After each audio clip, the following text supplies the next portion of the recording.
Man, what is happening, my YouTube family? Of course, it is your boy B New. I'm coming at you on this Wednesday. And first and foremost, as always, want to send out positive vibrations and blessings to anybody who could be listening, especially on this happy hump day. So, as we all know, the Los Angeles Lakers were in action on yesterday, taking on none other than the Memphis Grizzlies at the friendly confines of Crypto.com arena on yesterday. And we knew, and we talked about it yesterday in the pregame, that this probably would not be much of a contest for the Los Angeles Lakers, just because the Grizzlies are without Ja Morant, are without Steven Adams, were without Clark, I do believe, and not only that, Tillman was a game time decision. So the Lakers, we're not going to feel sorry for anybody, because we all know that Lakers have been extremely short-handed early on in this young season already as it is. But at the end of the day, it was good to see the Lakers go ahead and get hot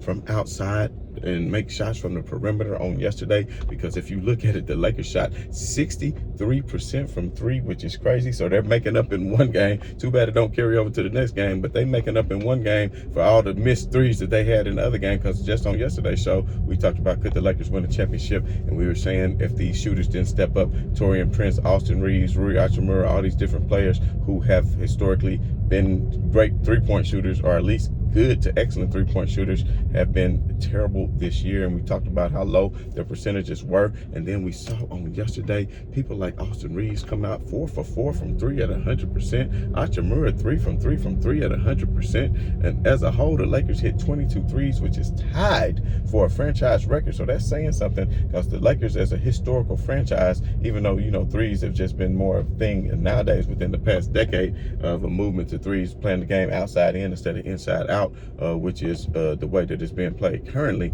But what I will say is, if the Lakers can continue to shoot like that, and I know I've been down on D-Lo, and we have to realize not only were the Memphis Grizzlies shorthanded, I think in the first or the second quarter, Marcus Smart landed on Austin Reeves' foot and turned his ankle and did not return. It wasn't looking good for him, and as a result, D-Lo didn't have much of a contest as far as being guarded, and he was able to get a lot more threes. And we saw in that third quarter how he came out and hit maybe 2 or 3 threes in a row just to really push that lead up and put this game out of reach, which we knew it would be. But the good thing about it, the Lakers were able to load manage during the game by getting a blowout. That's what you call good old school load management. And if you look at the numbers, LeBron James had an excellent game, 16, 9, and 6. He came out, hit a couple of threes early. He was 3 out of 6, 50% from three himself.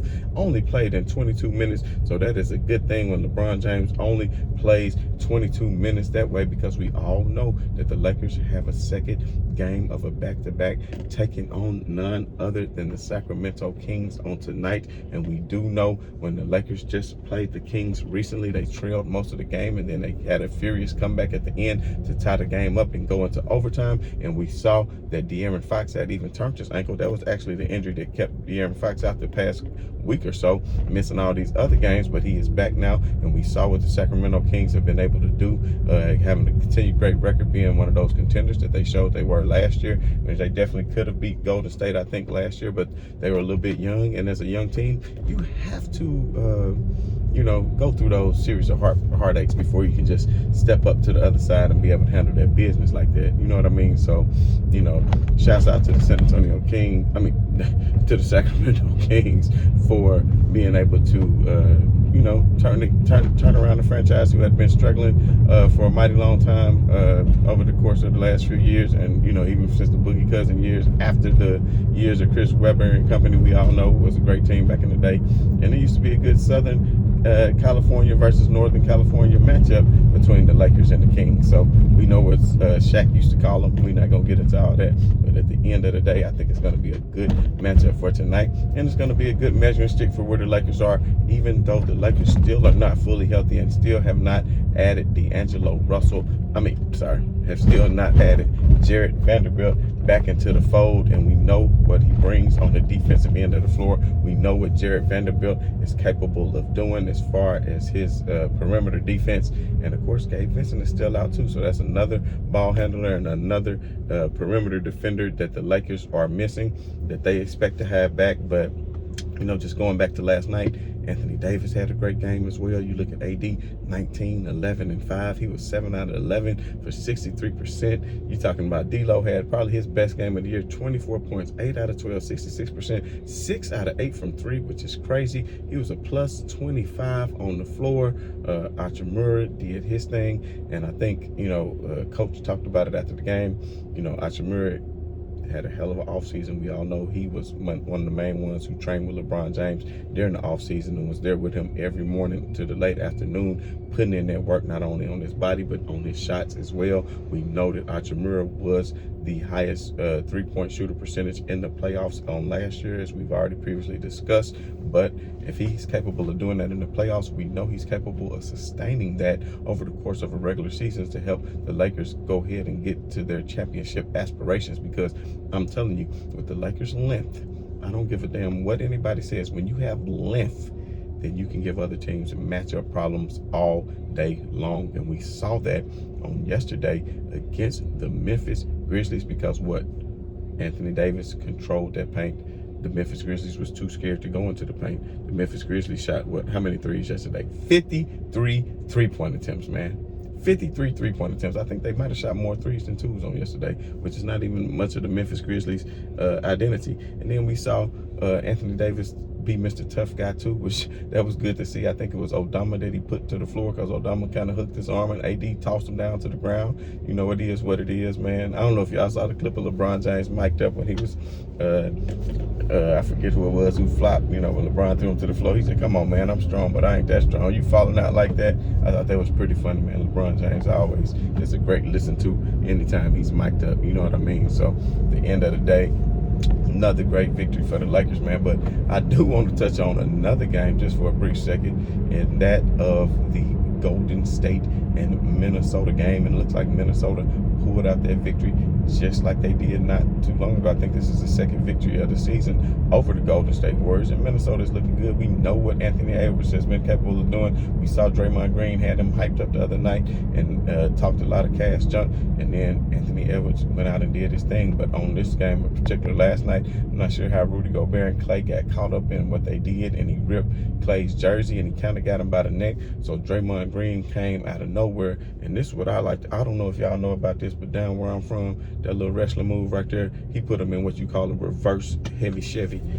So once he locked in that reverse heavy Chevy on Draymond Green, once Draymond Green dropped that locked in that reverse heavy Chevy on Rudy Gobert, man, you can see the look on Rudy Gobert's face, man. He didn't know if he was gonna survive or not. You know what I'm saying? And he locked in that Chevy, and it's a good thing once he locked that Chevy in that he didn't go hitting them Droxics. You know what I'm saying? Because that's how I used to do it, man. If I used to get that reverse heavy Chevy on you, and then I started hitting them Droxics. I don't know if y'all youngsters know about them Droxics, man, but back in the day, we used to put a lot of batteries in our trunks and hit what you call them switches, man. And then your box Chevy or whatever ride you had, I don't care if it was a Nova, you might have had switches on it. You know what I'm saying? But you had them switches on it, whether it was 4, 16 or 8 switches, you know what I mean? But as long as you had that front, back, and side to sides, you know what I'm saying? And Draymond Green, see, when you put him in that, we used to call it reverse heavy Chevy, but if you start hitting them switches on them, you know what I'm saying? Then you hitting that front, back, side to side on them, man, then that could get really dangerous. But man, shouts out to Draymond. I don't care what anybody says. Shouts out to Draymond for protecting his teammate and being there for Clay. He said, "Man, you're not finna choke my boy.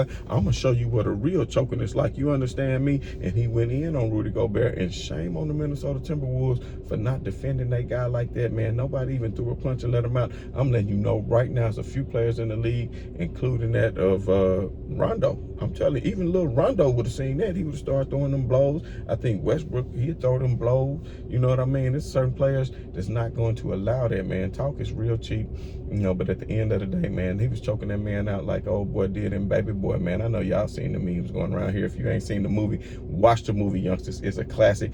Baby Boy with Tyrese, man. But I'm telling you what, that's about what he had him, like how Melvin had him in that grip. But that's what we call down here in Tennessee that reverse heavy Chevy, man. And he put it on him. But man, at the end of the day, this has been your boy B New. If you haven't done so already, hit that like, hit that notification, that bell, most importantly, so you know when I'm coming on. I'm trying to be consistent every day and come to you all with my thoughts every day. So we know we got a big game tonight against the Lakers. Hit that like, hit that share, hit that subscribe. And as always, this is your boy B New. I'm saying right on to the real man, and much love to these haters. I'm out.